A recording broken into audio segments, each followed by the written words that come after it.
ಕರುನಾಡಿಗೆ ನಮಸ್ಕಾರ. ಕರುನಾಡಿಗೆ ಗೌರವಪೂರ್ವಕ ನಮಸ್ಕಾರ. ನಾನು ನಿಮ್ಮ ಧನಯ್ಯ ಸರ್, ಡಾಕ್ಟರ್ DGK ಸರ್, ಊರು ತೊಳನೂರು, ತಾಲೂಕು ಅಕ್ಕಲಕೋಟೆ, ಜಿಲ್ಲೆ ಸೊಲ್ಲಾಪುರದ ಶರಣರು ಸಿದ್ದರಾಮೇಶ್ವರ ಪಾದಕ್ಕೆ ನಮಸ್ಕರಿಸುತ್ತಾ, ಇವತ್ತು 22 ಮೇ 2026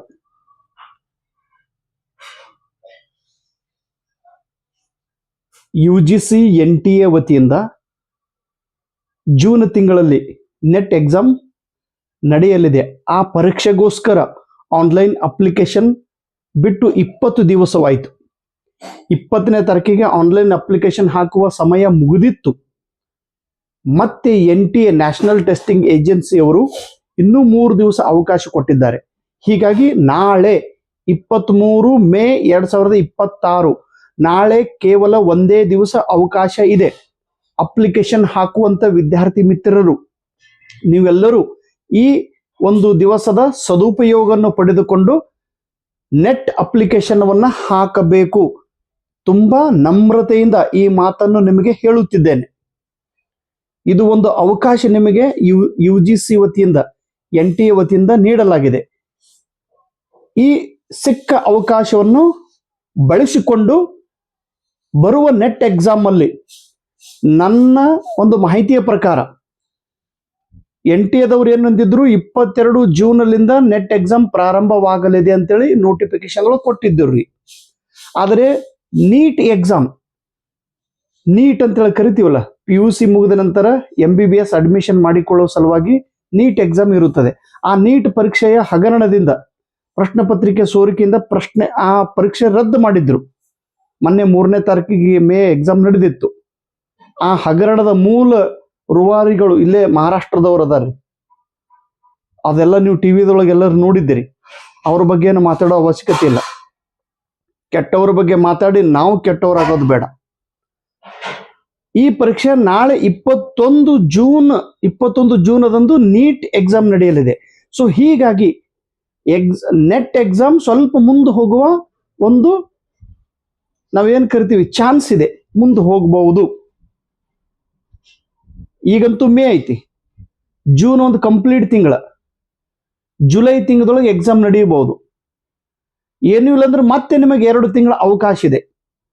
ಸೊ ಈ 2 ತಿಂಗಳ ಅವಕಾಶವನ್ನು ಬಳಸಿಕೊಂಡು ಬರುವ ನೆಟ್ ಎಕ್ಸಾಮ್ ಅನ್ನು ಬರೆದು ಪರೀಕ್ಷೆ ಪಾಸ್ ಆಗಬೇಕು. ನಾನು ಎಷ್ಟು ಪ್ರಯತ್ನ ಪಡುತ್ತಿದ್ದೇನೆ ಅನ್ನೋದಕ್ಕಿಂತ ನೀವು ಎಷ್ಟು ಪ್ರಯತ್ನ ಪಡುತ್ತಿದ್ದೀರಿ, ದಟ್ ಈಸ್ ವೆರಿ ಇಂಪಾರ್ಟೆಂಟ್.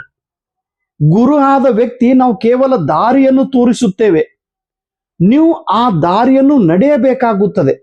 ದಾರಿ ತೋರಿಸುವ ಕೆಲಸ ನಿಮ್ಮ ದಾನಯ್ಯ ಸರ್ ಅವ್ರದ್ದು. ಆ ದಾರಿಯ ಮೇಲೆ ನಡೆಯೋದು ನಿಮ್ಮ ಕೆಲಸ.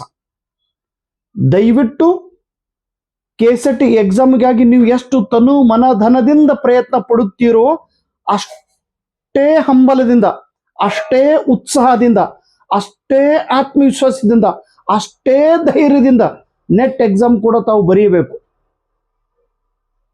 ಉತ್ತರ ಪ್ರದೇಶ ಆಗಲಿ ಅಥವಾ ಉತ್ತರ ಭಾರತದ ಅನೇಕ ವಿದ್ಯಾರ್ಥಿಗಳು ನೆಟ್ ಎಕ್ಸಾಮ್ ಬರೆದು ಪರೀಕ್ಷೆ ಪಾಸ್ ಆಗುತ್ತಿದ್ದಾರೆ. ನಮ್ಮ ಕರುನಾಡಿನ ವಿದ್ಯಾರ್ಥಿಗಳಿಗೆ, ಕರುನಾಡಿನ my dear brothers and sisters, ನಿಮಗೆಲ್ಲರಿಗೂ ಈ ಪರೀಕ್ಷೆ ಕುರಿತು ಒಂದು ಕೀಳರಿಮೆ ನಮ್ಮ ಮನುಷ್ಯನೊಳಗೆ ಇಲ್ರಿ, ಇದು ನಮ್ಮ ಕೈಲಿ ಆಗಂಗಿಲ್ಲ, ನೆಟ್ ಎಕ್ಸಾಮ್ ಇರ್ತೈತಿ, ತುಂಬಾ ಹಾರ್ಡ್ ಇರ್ತೈತಿ, ಇಂಗ್ಲಿಷ್ದೊಳಗೆ ಕೇಳ್ತಾನ, ಹಿಂದಿದೊಳಗೆ ಪ್ರಶ್ನೆಗಳು ಕೇಳುತ್ತಾರೆ, ಇದು ನಮ್ಮ ಕೈಯಿಂದ ಆಗುವುದಿಲ್ಲ ಅನ್ನುವ ಒಂದು ಭಾವನೆ ಸರ್ವಸಾಮಾನ್ಯವಾಗಿ ಕರುನಾಡಿನ ಎಲ್ಲ ವಿದ್ಯಾರ್ಥಿ ಹತ್ರ ಇದೆ. ನಾವೆಲ್ಲರೂ ಕರ್ನಾಟಕದೊಳಗಿರುವ ಎಕ್ಸಾಮ್ಗೆ ನಾವು ದೊಡ್ಡದು ಎಕ್ಸಾಮ್ ಅಂತ ತಿಳಿದು ಇಲ್ಲೇ ಫೈಟ್ ಮಾಡ್ಕೊಂತಿರ್ತೀವಿ. ಬಟ್ ನೆಟ್ ಎಕ್ಸಾಮ್ ಕಡೆಗೆ ಆ ಮಟ್ಟದಿಂದ ಆ ರೇಂಜ್ದಿಂದ ನಾವು ನೋಡುವುದಿಲ್ಲ. ನಾವ್ ಏನ್ ಮಾಡ್ತೀವ್ರಿ, ಎಲ್ಲರೂ ನಡೆಯುವಕ್ಕಿಂತ ದಾರಿ ನಡೆಯುವಾಗ ನಾವು ಎಷ್ಟು ಸಲ ಬೀಳ್ತೀವಿ ಅನ್ನೋದನ್ನೇ ನಾವು ನೆನಪಿನಾಗ ಇಟ್ಕೊಂತೀವಿ. ನಡೆಯುವಾಗ ನಾವು ಎಷ್ಟು ಬಾರಿ ಬೀಳುತ್ತೇವೆ ಅನ್ನೋದನ್ನ ನೆನಪಿನಲ್ಲಿ ಇಟ್ಟುಕೊಳ್ಳಬಾರದು. ಸುಮ್ಮನೆ ನಡೀತಾ ಇರಬೇಕು.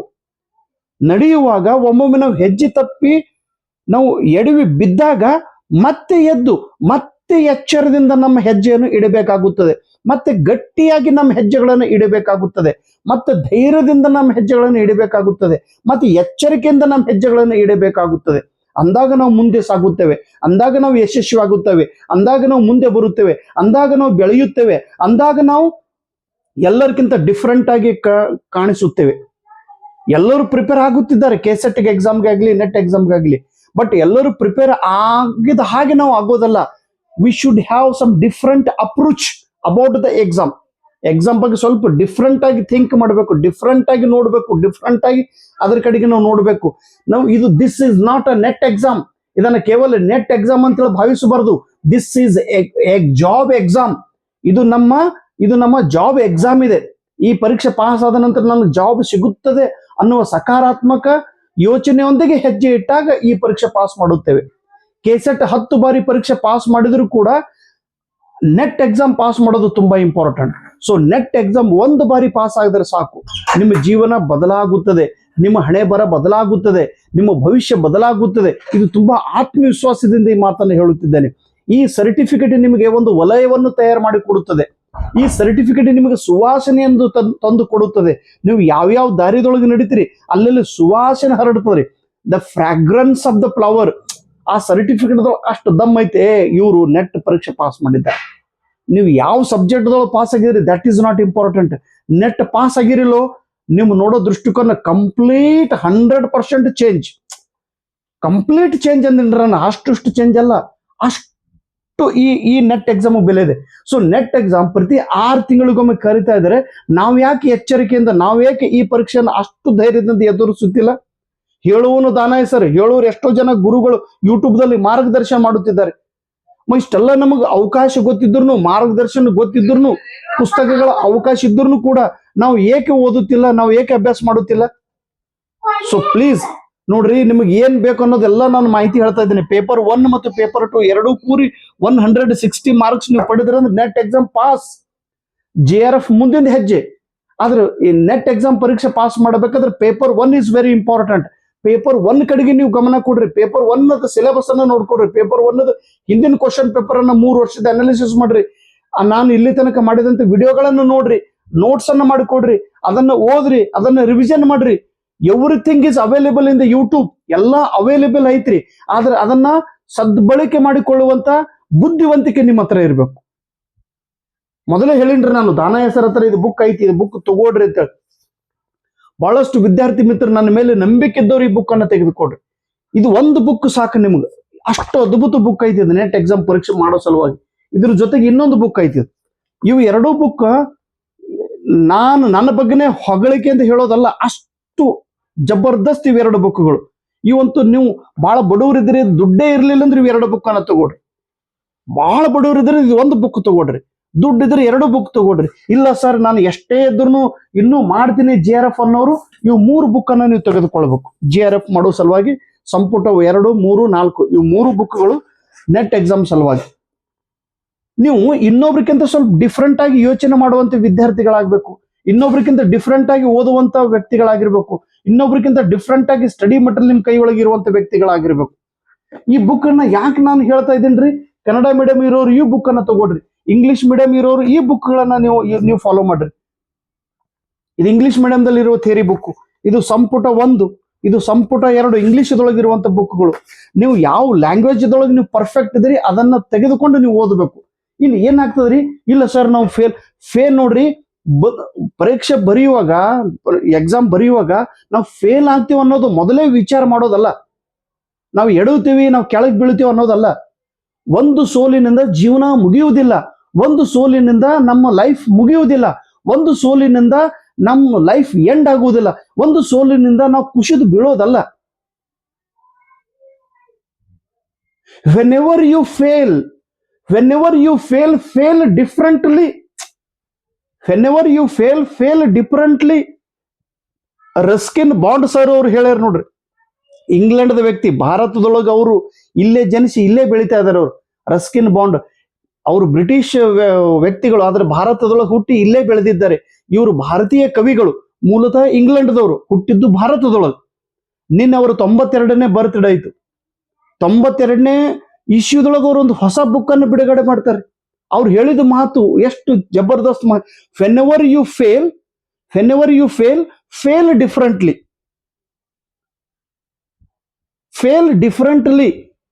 ಯಾವಾಗ ನೀವು ಸೋಲುತ್ತೀಯೋ ಅವಾಗ ಭಿನ್ನವಾಗಿ ನೀನು ಸೋಲು. that failure you will learn new things from that different failure, and that failure, whatever you are learning, that will help you to get big success. that will help you huge success. ಎಷ್ಟು ಅದ್ಭುತ ಮಾತದ್ರಿ. ನೀವು whenever you fail, ನೀನು ಯಾವಾಗ ಸೋಲುತ್ತೀಯೋ ಅವಾಗ different ಆಗಿ ಸೋಲು, ಭಿನ್ನ ರೀತಿಯಲ್ಲಿ ಸೋಲು.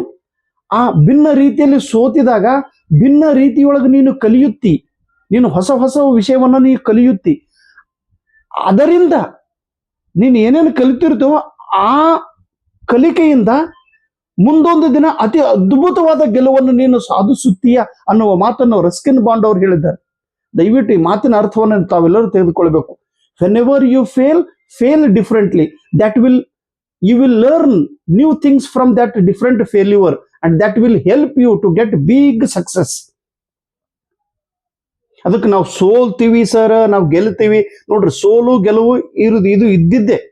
ಆದ್ರೆ ಗೆದ್ದಾಗ ನಾವ್ ಏನ್ ಮಾಡ್ತೀವಿ, ಗೆಲುವು ಇದ್ದಾಗ ನಾವು ಗೆದ್ದಾಗ, ಸಪೋಸ್ ನಾನು ಗೆದ್ದೀನಿ, ಈಗ ನಾನು KSET ಪಾಸ್ ಆಗಿನ್ರಿ, ನೆಟ್ ಪಾಸ್ ಆಗಿನಿ, ಮಹಾರಾಷ್ಟ್ರ ಸೆಟ್ ಪಾಸ್ ಆಗಿನಿ. ಓಕೆ, ಗೆದ್ದಾಗ ನಾವು ಗೆದ್ದಾಗನು ಕೂಡ ಜವಾಬ್ದಾರಿ ಹೆಚ್ಚಾಗ್ತದ್ರಿ ಮನುಷ್ಯನಿಗೆ. ಏನ್ ಜವಾಬ್ದಾರಿ ಹೇಳ್ರಿ? ಗೆದ್ದಾಗ ನಾನು ಗೆಲ್ತೀನಿ ಸರ್, ನಾನು ಗೆದ್ದೀನಿ ಸರ್. ಗೆದ್ದಾಗ ಇನ್ನೂ ಗೆಲ್ಲಬೇಕು ಅನ್ನುವ ಸಲುವಾಗಿ ನಮ್ಮ ಸಾಮರ್ಥ್ಯವನ್ನು ಹೆಚ್ಚಿಸಿಕೊಳ್ಳಬೇಕು. ಆ ಜವಾಬ್ದಾರಿ ನಮ್ಮ ಮೇಲೆ ಇರುತ್ತದೆ. ಒಮ್ಮೊಮ್ಮೆ ನಾವು ಸೋತೀವಿ ಅಂದ್ರೆ, ಸೋತಾಗ ಇನ್ನೊಮ್ಮೆ ಇಂಥ ಸೋಲು ನಮ್ಮ ಎದುರಿಗೆ ಬರಬಾರದು, ಅದರ ಸಲುವಾಗಿ ನಮ್ಮ ಸಾಮರ್ಥ್ಯವನ್ನು ಹೆಚ್ಚಿಸಿಕೊಳ್ಳಬೇಕು. ಆ ಜವಾಬ್ದಾರಿ ನಮ್ಮ ಮೇಲೆ ಇರುತ್ತದೆ. ಸೊ ಪ್ಲೀಸ್, ದಯವಿಟ್ಟು ನೆಟ್ ಎಕ್ಸಾಮ್ ನೋಡ್ರಿ, 20 ದಿವಸ ಆಯ್ತು ಕಳೆದು. 20 ದಿವಸದೊಳಗೆ ನಾನು ಹೇಳೇನ್ರಿ, ಹಿಂದಿನ ಕ್ವಶನ್ ಪೇಪರ್ ಅನಾಲಿಸಿಸ್ ಮಾಡ್ರಿ. ಒಂದು 3 ವರ್ಷದ್ದು 23, 24, 25 ನೆಟ್ ಎಕ್ಸಾಮ್ದು ಕ್ವಶನ್ ಪೇಪರ್ ಅಂತ ತಗೊಡ್ರಿ. ಎಲ್ಲ ನೆಟ್ದೊಳಗೆ ಅವೈಲೇಬಲ್ ಐತಿ, ಅದನ್ನ ಡೌನ್ಲೋಡ್ ಮಾಡ್ಕೊಡ್ರಿ. ಒಂದು ಇದು ಬುಕ್, ಥಿಯರಿ ಬುಕ್ ಅನ್ನ ಕರೆಕ್ಟ್ ಆಗಿ ಓದ್ಕೊಡ್ರಿ. To be smart, be focused. 2 ತಿಂಗಳಾಯ್ತಲ್ರಿ ನೆಟ್ ಎಕ್ಸಾಮ್. ಇಲ್ಲ ಸರ್, 56,000 GPST ಕರೆಯೋರು ಅದಾರ್ರಿ, ಪ್ರೈಮರಿ ಸ್ಕೂಲ್ ಕರೆಯೋರು ಅದಾರ, ಹೈಸ್ಕೂಲ್ ಕರೆಯೋರು ಅದಾರ. ನಾ ಇಲ್ಲ ಅಂದಿನ್ರಿ. ಆದ್ರೂ ಕೂಡ ಆ ಗದ್ದಲಿ ಒಳಗೆ ನೀವ್ ಏನ್ ಮಾಡ್ರಿ, ಸ್ವಲ್ಪ ಸೈಲೆಂಟ್ ಆಗಿದ್ದು ಫೋಕಸ್ ಮಾಡ್ರಿ ನೆಟ್ ಎಕ್ಸಾಮ್ ಕಡೆ. ಇಲ್ಲ ಸರ್, ನೀವು ನೆಟ್ ಎಕ್ಸಾಮ್ ಕ್ಲಾಸೇ ಹೇಳ್ತಾ ಇಲ್ಲ ಸರ್, ಏನ್ ಮಾಡೋದು? ನನಗೂ ಒತ್ತಡ ಐತಿ. ಅದು ಒತ್ತಡದೊಳಗೂ ನಾನು ಏನ್ ಕೆಲಸ ಮಾಡ್ಬೇಕು ಅನ್ನೋದು ನನಗೂ ಒಮ್ಮೊಮ್ಮೆ ಏನಾಗ್ತದ್ರಿ ನೋಡ್ರಿ, ತಿಳಿಸಿ ಹೇಳೋದು ಬಹಳ ಸಹಜ ಐತಿ.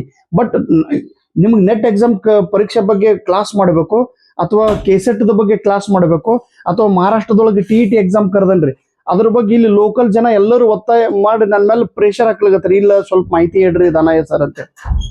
ಒಬ್ಬರದ್ರ GPST ಬಗ್ಗೆ ಸ್ವಲ್ಪ ಹೇಳ್ರಿ. ಎಲ್ಲರೂ ನೋಡ್ರಿ, ಎಲ್ಲರೂ ಹೇಳುತ್ತಿದ್ದಾರೆ. ಆದ್ರೆ ಯಾರ ಮಾತು ಕೇಳೋದು? ಎಲ್ಲರೂ ಹೇಳಿದ್ರು ಕೂಡ ಏನು, ಮರಾಠಿದೊಳಗೆ ಒಂದು ಗಾದೆ ಮಾತಿದೆ, ಐಕಾವೇ ಜನಾಚೆ ಕರಾವೇ ಮನಾಚೆ. ಎಷ್ಟು ಚಲೋದ ನೋಡ್ರಿ, ಐಕಾವೇ ಜನಾಚೆ ಕರಾವೇ ಮನಾಚೆ. ಜನರಿಂದ ಮಾತನ್ನು ಕೇಳು, ಜನರ ಸಲಹೆಗಳನ್ನು ಪಡೆದುಕೋ, ಆದರೆ ನಿನ್ನ ಮನಸ್ಸಿಗೆ ಏನು ಸರಿ ಅನಿಸುತ್ತಿದೆ ಅದನ್ನ ಮಾಡು ಅಂತೇಳಿ. ಅದಕ್ಕಂದೆ ಮನಸ್ಸಿದ್ದರೆ ಮಾರ್ಗ. ದಯವಿಟ್ಟು ನೆಟ್ ಎಕ್ಸಾಮ್ ಕಡೆಗೆ ಫುಲ್ ಮನಸ್ಸಿಟ್ಟು ಫೋಕಸ್ ಮಾಡ್ರಿ. 2 ತಿಂಗಳದೊಳಗೆ ನೆಟ್ನು ಕ್ಲಿಯರ್ ಆಗ್ತೀರಿ. ಅದಾದ ನಂತರ KSET ಕ್ಲಿಯರ್ ಆಗ್ತದೆ. ಅದಾದ ನಂತರ ಅಸಿಸ್ಟೆಂಟ್ ಪ್ರೊಫೆಸರ್ ಎಕ್ಸಾಮ್ ಕರೆಯೋರು ಅದನ್ರಿ. ನೆಟ್ ಎಕ್ಸಾಮ್ ಹೊಡೆದು ಏನಾಗ್ತದ್ರಿ, ದೊಡ್ಡ ಗುರಿ ಇಡಬೇಕು. ಹಿಂಗ ನಿಮ್ ಗುರಿ ಹೆಂಗ ಅಸಿಸ್ಟೆಂಟ್ ಪ್ರೊಫೆಸರ್ ಎಕ್ಸಾಮ್ ಓದಿದ್ದು. ಈಗ ನೋಡ್ರಿ, ಈಗ ಒಮ್ಮೆಲೆ ಅವಕಾಶ ಬಂದು PU ಕಾಲೇಜ್ ಕರಿತೇನ್ರಿ, ಡಿಗ್ರಿ ಕಾಲೇಜ್ ಕರೆಯೋದ್ರ, ಎಲ್ಲರೂ ಕರೆಯೋದ್ರ, ಎಲ್ಲದಕ್ಕೆ ಅದಕ್ಕೆ ಒಂದ್ ಸ್ವಲ್ಪ ಬೆನ್ನ ಹತ್ತಿ, ಇದಕ್ಕೆ ಬೆನ್ನ ಹತ್ತಿ, ಅದಕ್ಕೆ ಬೆನ್ನ ಹತ್ತಿ, ಹಿಂಗ್ ಬೆನ್ನ ಹತ್ತರದೊಳಗೆ ಎಲ್ಲನೇ ಕೈಯಿಂದ ಅವಕಾಶಗಳು ಕಳ್ಕೊಬೇಡ್ರಿ. ನೀನು ಬೇಟೆಗಾರ, ಆದ್ರೆ ಬೇಟೆ ಆಡುವಾಗ ಎಲ್ಲದಕ್ಕೂ ಗುರಿ ಇಡ್ತೀನಲ್ಲ. PU ಕಾಲೇಜ್ನು ಗುರಿ ಇಡ್ತೀನಿ ಸರ್, ಅಸಿಸ್ಟೆಂಟ್ ಪ್ರೊಫೆಸರ್ ಗುರಿ ಇಡ್ತೀನಿ, ನೆಟ್ ಎಕ್ಸಾಮ್ ಗುರಿ ಇಡ್ತೀನಿ, JRF ಗುರಿ ಇಡ್ತೀನಿ, GPST ಗುರಿ ಇಡ್ತೀನಿ, STR FDA ಇಡ್ತೀನಿ, ಅಲ್ಲಿ ಇಡ್ತೀನಿ, ಎಲ್ಲಿ ಇಡ್ತೀನಿ, ಎಲ್ಲಿ ಇಡೋದ್ರೊಳಗೆ ಎಲ್ಲನೇ ಹಾರೋದು. ಹಂಗಲ್ಲ, ಸ್ವಲ್ಪ ಸ್ವಲ್ಪ ಬಿ ಕೂಲ್ ನೋಡ್ರಿ, ಎದಕ್ಕೆ ಕರೆಕ್ಟ್ ಆಗ್ತದ ಸ್ವಲ್ಪ ನಿಮ್ಮ ಮನಸ್ಸಿಗೆ ಕೇಳ್ಕೊಡ್ರಿ ಏನ್ ಮಾಡ್ಬೇಕು ಅನ್ನೋದು. ಅದ್ರ ಪ್ರಕಾರ ನಿಮ್ಮ ಮನಸ್ಸಿಗೆ ಯಾವ್ದು ಸರಿ ಅನಿಸ್ತೈತಿ ಅದನ್ನ ಬೆನ್ ಹತ್ರಿ, ಖಂಡಿತವಾಗಿ you will reach your target. So be smart, be patience, ಸ್ವಲ್ಪ ಹಾರ್ಡ್ ವರ್ಕ್ ಮಾಡ್ರಿ. ನಾನು ಹೇಳಿದ ಹಾಗೆ ಸ್ವಲ್ಪ ಅನುಭವದ ಮಾತುಗಳನ್ನು ಹೇಳಿನ್ರಿ. ಹಂಗೆ ಬರ್ತೀರಿ ಸರ್, ಒಂದೊಂದ್ಸಲ ಹೇಳ್ತೀರಿ, ಮತ್ತೆ 8 ದಿನ ಗಾಯಬ್ ಆಗ್ತೀರಿ, ಮತ್ತೆ ಬರ್ತೀರಿ, ಹಂಗ್ ಮಾಡ್ಬೇಡ್ರಿ ಸರ್. ಡೈಲಿ ಒಂದ್ ಸ್ವಲ್ಪ ನಿನ್ನೊಬ್ರು ನಂದು ಇಲ್ಲಿಯವರದಾರ, ಅವ್ರ ಹೆಸರು ಹೇಳಂಗಿಲ್ಲ, ಇಲ್ಲಿಯವರದಾರ, ಅವ್ರು ಆಳಂದ್ ಇಲ್ಲೇ. ಅವ್ರು ಬಂದು ಏನಂದ್ರು, ಸರ್ ಡೈಲಿ ಕ್ಲಾಸ್ ಮಾಡೋದು ಆಗಂಗಿಲ್ಲ ನಿಮ್ಗೆ, ನೀವು ಡೈಲಿ ಕ್ಲಾಸ್ ಮಾಡೋದ್ರ ಬಿಡ್ರಿ, ಆದ್ರೆ 2 ನಿಮಿಷನೂ ನಿಮ್ಗೆ ಟೈಮ್ ಸಿಗ್ತದಲ್ರಿ. ಅಂದ್ರೆ 2 ನಿಮಿಷ ಟೈಮ್ ಸಿಗ್ತದಪ್ಪ, 2 ನಿಮಿಷದಾಗ ನನಗೆ ಕ್ಲಾಸ್ ಎಲ್ಲಿ ಹೇಳೋದಾಗ್ತದ್ರಿ ತಮ್ಮ ಅಂತಂದೆ. ಇಲ್ಲ ಸರ್ 2 ನಿಮಿಷ ಬಂದು ಬೈರಿ ನಮಗಂದ್ರು. ಬೈಯದಾರ ಆಗ್ತದಲ್ರಿ, ನಿಮ್ ಬೈಗಳು ಕೇಳ್ಬೇಕು ಅನ್ಸೋದತ್ತಂದ್ರಿ. ಅಯ್ಯಪ್ಪ ಯಾಕೆ ಹೋತಮ್ಮ, ಗುದ್ದಾಡಿದ್ರ ಏನು ಗುದ್ದಾಡ್ಬೇಕನ್ಸ ಸರ್ ನಿಮ್ ಜೊತೆಗೆ. ನೋಡ್ರಿ, ಎದ್ರ ಜೊತೆಗೆ, ಸುಗಂಧದ ಜೊತೆಗೆ ಗುದ್ದಾಡು, ಸುಗಂಧದ ಜೊತೆಗೆ ಜಗಳಾಡು, ನೀನು ಸುಗಂಧವಾಗುತ್ತೀಯ. ಹೆಂಡಿಯ ಜೊತೆಗೆ, ಸಗಣಿಯ ಜೊತೆಗೆ ಜಗಳಾಡಿದ್ರೆ ನೀನು ಮೈ ತುಂಬಾ ಸಗಣಿ ಆಗ್ತದೆ ಹೆಂಡಿ. ಅದಕ್ಕೆ ನಿಮ್ ಜೊತೆ ನೀವು ಬೈದ್ರಂದ್ರೆ ನಮಗ ಏನ್ ಅನ್ಸದ್ರಿ, ಮತ್ ಕೇಸೆಟ್ ಮಾಡ್ಬೇಕು, ಮತ್ತೆ ನೆಟ್ ಎಕ್ಸಾಮ್ ಮಾಡ್ಬೇಕಂತೇಳಿ ಹಿಂಗ ಅನಸ. ಅದಕ್ಕೆ ಬೈರಿ ಸರ್. ಯಪ್ಪ ನಾ ಬೈಯಂಗಿಲ್ಲಪ್ಪ ಅಂತಂದ್ರೆ, ನಾ ಬೈದಂದ್ರೆ ನೀವು ಬೆನ್ನತ್ತಿ, ನನಗೆ ಬೈದ್ರಂದ್ರೆ ಬಹಳ ಉಗಡಾಗ್ತದ್ರಿ. ನೋಡ್ರಿ, ಬೈದಿದ್ರಾತ, ನೀವು ಬಂದು ಸ್ವಲ್ಪ ಸಿಟ್ಟಿಗೆ ಬಂದ್ ಹೇಳ್ರಿ ಸರ್, 2 ನಿಮಿಷ ಓದ್ರೇನ್ರಿ, ನಾವು ಆಟೋಮೆಟಿಕ್ ಆಗಿ ಓದ್ತೀವಿ ಸರ್. ನಮಗೊಬ್ರು ಬೈದು ಹೇಳೋರು ಬೇಕು, ನಮಗ್ ಸ್ವಲ್ಪ ಸಿಟ್ಟಿಗೆ ಬಂದು ಹೇಳೋರು ಬೇಕು ಅಂತೇಳಿ ಹೇಳಿದ್ರು. ಆಯ್ತು ತಮ್ಮ ಅಂತೇಳಿ ನಾನು ಅವರಿಗೆ ಶರಣರಿಗೆ ಶರಣಾರ್ಥಿಗಳು. ಓಕೆ, ಶರಣಾರ್ಥಿ. ಬರುವ ನೆಟ್ ಎಕ್ಸಾಮ್ ವ್ಯವಸ್ಥಿತವಾಗಿ ತಯಾರು ಮಾಡ್ರಿ, ನೆಟ್ ಎಕ್ಸಾಮ್ ಪಾಸ್ ಆಗಿರಿ. ಅದಾದ ನಂತರ ಕೆಸೆಟ್ ಎಕ್ಸಾಮ್ ಐತಿ, 2 ಪರೀಕ್ಷೆ ಪಾಸ್ ಆಗ್ಬೇಕು. ಸೊ ಪೇಪರ್ 1 ಕಡೆಗೆ ಹೆಚ್ಚಿಗೆ ಫೋಕಸ್ ಮಾಡ್ರಿ. ಪೇಪರ್ 2 ನಿಮ್ ಸಬ್ಜೆಕ್ಟ್ ರಿಲೇಟೆಡ್ ಇರೋ ಕೆಲವೊಂದು ಮಟೀರಿಯಲ್ ಐತಿ, ಇಷ್ಟ ಇದ್ರೆ ಅದನ್ನ ತಗೊಳ್ರಿ. ಬಟ್ ಸ್ವಲ್ಪ ಪಾಸಿಟಿವ್ ಆಗಿರಿ, ಸ್ವಲ್ಪ ಓದ್ರಿ ನೆಟ್ ಎಕ್ಸಾಮ್. ನಾ ಏನಂತ ನನ್ಗೆ ಆಸೆ ಏನ್ ಗೊತ್ತದ್ರಿ, ಕರ್ನಾಟಕದ ಜಾಸ್ತಿ ವಿದ್ಯಾರ್ಥಿಗಳು ನೆಟ್ ಎಕ್ಸಾಮ್ ಪಾಸ್ ಆಗ್ಬೇಕು. ಕೋಲಾರ್ಲಿಂದ ನಮ್ಮ ಬೀದರ್ವರೆಗೆ ಎಲ್ಲರೂ ನೆಟ್ ಎಕ್ಸಾಮ್ ಪರೀಕ್ಷೆ ಪಾಸ್ ಆಗ್ಬೇಕು. ನೆಟ್ ಎಕ್ಸಾಮ್ ಪಾಸ್ ಆದ್ರಲ್ಲೋ ಎಷ್ಟು ಹವಾ ಆತದ, ಹಿಂಗ ಉಬ್ಬುತ್ತೀರಿ ನೋಡ್ರಿ ನೀವು. ಅದು ಉಬ್ಬಿದ್ದು ಎಂದೂ ಒಡೆಯೋದು ಇಲ್ರಿ, ಅಷ್ಟು ದಾಂಡಿಗೆ ಅಷ್ಟು ಹವಾ ಐತೆ ನೆಟ್ ಎಕ್ಸಾಮ್ ಸರ್ಟಿಫಿಕೇಟ್ದು. ಉಬ್ಬುತ್ತೀರಿ ಹಿಂಗ ಹವಾ ಏ ಹವಾ. ಚಲೋ, ನೆಟ್ ಎಕ್ಸಾಮ್ ಪರೀಕ್ಷೆ ಪಾಸ್ ಆಗಿರಿ. ನಿಮ್ಮೆಲ್ಲರ ಸೇವೆ ಮಾಡೋ ಸಲುವಾಗಿ ನಾನಿದ್ದೀನಿ. ಚಲೋ, ಕರ್ನಾಡಿಗೆ ಧನ್ಯವಾದಗಳು. हवा हवा ये हवा खुशबू लुटा ले, यहाँ कुली दिल से पता ले, अब उसका पता ले.